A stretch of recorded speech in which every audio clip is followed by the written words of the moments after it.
the models sometimes we see of engagement with conflict are nasty, confrontational, destructive, increasingly violent.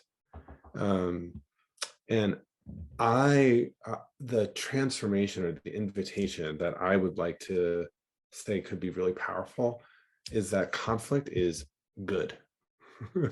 And conflict is to be engaged and embraced.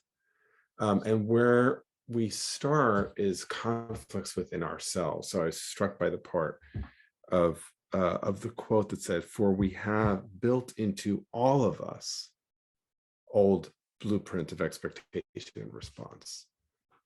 Um, and this idea that by dint of our humanity, by dint of also the culture and community and families in which we live, um, um, we are divided internally.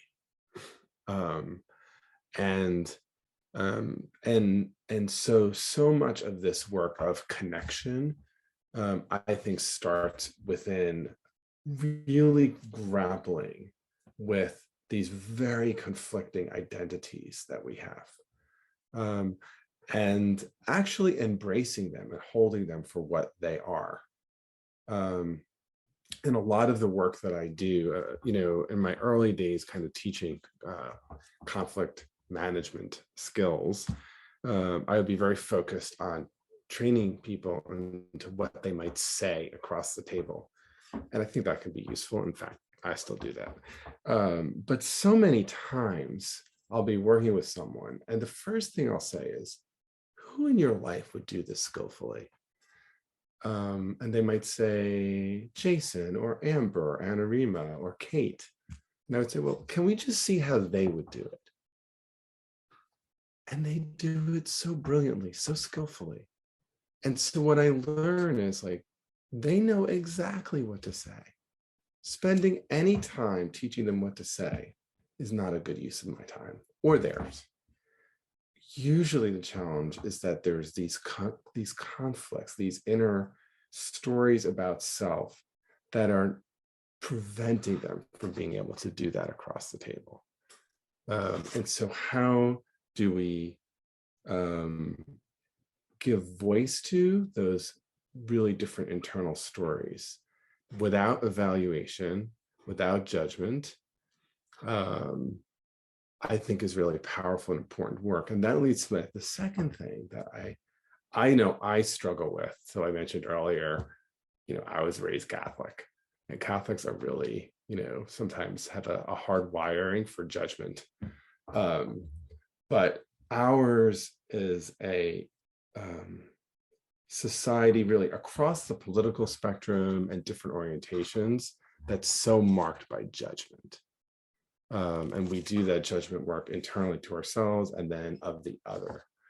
And so I feel like the other shift is, how do we shift from that orientation toward judgment to an orientation toward curiosity? The notion that somehow what I'm hearing feels dissonant, wrong, crazed, unhinged, fill in the blank. And yet somehow this person across the transcript has an internal story and experience making it sensible to them. And so my work here, my task here, is to try to understand, not to agree, not even to persuade, just to try to do that really hard work of saying, how can this thing that feels so bad make sense in this person's world? One of my mentors was Roger Fisher, who wrote the book Getting TS, started the Harvard Negotiation Project, and actually flew B-52 bombers during World War II. And when he returned from his studies to finish his last year at Harvard, he learned that all of his roommates were killed in the war. And he really committed his life then to the nonviolent management of conflict. And he really believed that all violence was a failure of empathy, a failure of our ability to understand the perspective of the other. And the last piece that I would just want to share on this is this tendency that I see to commodify or essentialize others, to perhaps reach out to,